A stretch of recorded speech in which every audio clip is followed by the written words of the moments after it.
Sejam bem-vindos a mais um programa Prova Final. O programa Prova Final é o fruto de uma parceria entre a Rede de Ensino LFG e a TV Justiça. Eu sou a professora Laura de Figueiredo, sou professora de Ética Profissional aqui na Rede LFG. O nosso programa Prova Final está dividido em 3 blocos. No primeiro bloco, nós vamos tratar do tema do dia. O tema do dia é um assunto especialmente selecionado, dada a sua importância para todos aqueles que estão se preparando para o exame da OAB e, por que não dizer, para todos os advogados também, para o pleno exercício da advocacia. Digo isso porque o nosso tema do dia, para a prova final de hoje, vai ser focado nos direitos dos advogados. Importante para a preparação para o exame da OAB e importantíssimo para o exercício da advocacia. No segundo bloco, nós vamos ver o Pergunte ao Professor. Pergunte ao Professor são questões enviadas por todos os alunos sobre o nosso tema do dia, sobre alguma dúvida que ainda restou na primeira parte do programa ou sobre alguma situação nova, direitos novos que porventura não tenham sido abordados no primeiro bloco. E o terceiro bloco, o X da questão. Nós vamos aplicar a nossa conversa de hoje, o tema do dia, na questão de exames anteriores. Analisando como é que este assunto é abordado, como é que ele é cobrado pelo examinador na nossa prova da OAB. Espero todos vocês daqui a pouquinho para tratarmos do tema do dia, direitos dos advogados.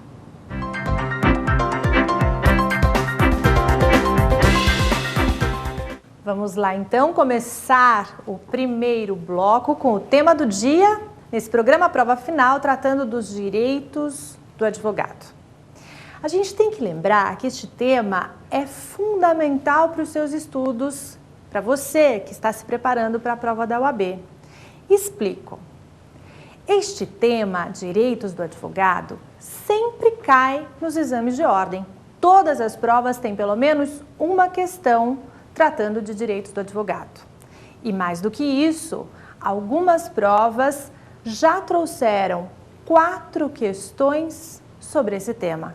Imaginem 10 questões de ética profissional, 4 trabalham a questão do direito do advogado. Isso é fundamental, portanto, para os seus estudos.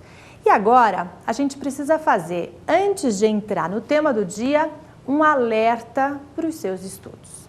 E que alerta é esse? Vejam, o artigo 7º do Estatuto da Advocacia e da OAB, a Lei 8.906 de 94, sofreu uma série de liminares concedidas por ação direta de inconstitucionalidade, a ação 1127-8, que, cronologicamente falando, suspendeu a eficácia de alguns dispositivos e hoje o STF já julgou essa ação direta de inconstitucionalidade. E o examinador, com certeza, vai questionar você na prova sobre a constitucionalidade ou não dos dispositivos, dos incisos e dos parágrafos que estão lá no artigo 7º do Estatuto. Então, preste atenção. Feito o alerta, ao estudar o Estatuto no artigo 7º, Direitos do Advogado, você deve observar qual foi o resultado da ação direta de inconstitucionalidade. Aonde eu vejo isso, professora? Lendo sempre a referência na nota de rodapé. Por esta razão, nós vamos destacar aqui, ao estudar o tema do dia, os incisos ou os parágrafos que sofreram a incidência desta liminar, num primeiro momento, concedida na ação direta de inconstitucionalidade e deste julgamento do STF. Não daria hoje, no tema do dia, para nós tratarmos na íntegra de todos os direitos do advogado. Portanto, vamos tratar daqueles mais recorrentes na prova e que suscitam dúvidas por conta do julgamento da ADI no STF. Ok? Vamos lá, então, iniciar os nossos estudos sobre direitos do advogado lembrando que a profissão do advogado foi alçada ao grau constitucional. E para falar disso, nós temos que lembrar do artigo 133 da Constituição.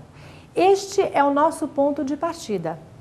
No texto da Constituição Federal, o advogado é indispensável à administração da justiça, sendo inviolável por seus atos e manifestações. Todos nós conhecemos este dispositivo, artigo 133 da Constituição Federal, mas vamos analisá-lo com olhos do examinador, entendendo como é que ele pode ser transformado numa questão para a prova da OAB. Dois trechos estão presentes e nós vamos separá-los no artigo 133 da CF. Que trechos são estes? O primeiro trecho é autoexecutável. Diz que o advogado é indispensável à administração da justiça. O advogado é peça fundamental para o exercício da cidadania, para o acesso à justiça. Eu não tenho muito problema com esta parte do dispositivo em termos de questão para a OAB, mas já faço uma observação, aquela pegadinha do exame. Quando a gente fala que o advogado é indispensável à administração da justiça, nós temos que lembrar que em algumas situações ele é dispensável. A parte pode postular isoladamente e esta previsão, esta limitação, ou melhor, esta delimitação está no Estatuto da Advocacia, quando no artigo 1º e nos parágrafos nós vamos ver quais são as atividades privativas de advogado, ou seja, somente aquele que tem inscrição na ordem é que tem a habilitação para o exercício profissional e pode praticar as atividades privativas do artigo 1º, as atividades de assessoria, consultoria, postulação efetiva e direção jurídica.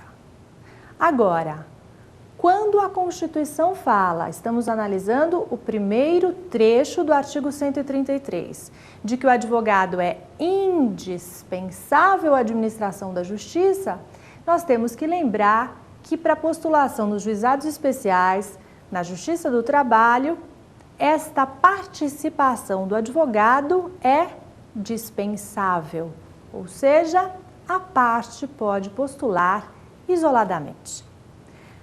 Vamos analisar o segundo trecho do artigo 133. Este sim é mais importante.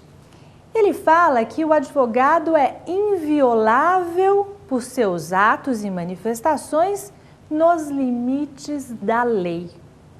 Portanto, este trecho dá o direito à inviolabilidade pelos atos e manifestações, mas não de forma absoluta. Ele tem que ser relativizado através da norma infraconstitucional, mencionada na própria Constituição. E qual é a lei a que o dispositivo constitucional se refere? Não poderia ser outra senão a Lei 8.906 de 94, o Estatuto da Advocacia. E agora sim, nós vamos entrar no Estatuto para tratar dos direitos do advogado. E o primeiro direito, que vem da norma constitucional, é o direito à inviolabilidade pelos atos e manifestações. Direito este que não é absoluto, que vem relativizado pelo artigo 7º, que trata da inviolabilidade do escritório ou local de trabalho e da imunidade. Pessoal, não dá para estudar a questão da inviolabilidade constitucionalmente garantida pelos atos e manifestações sem falar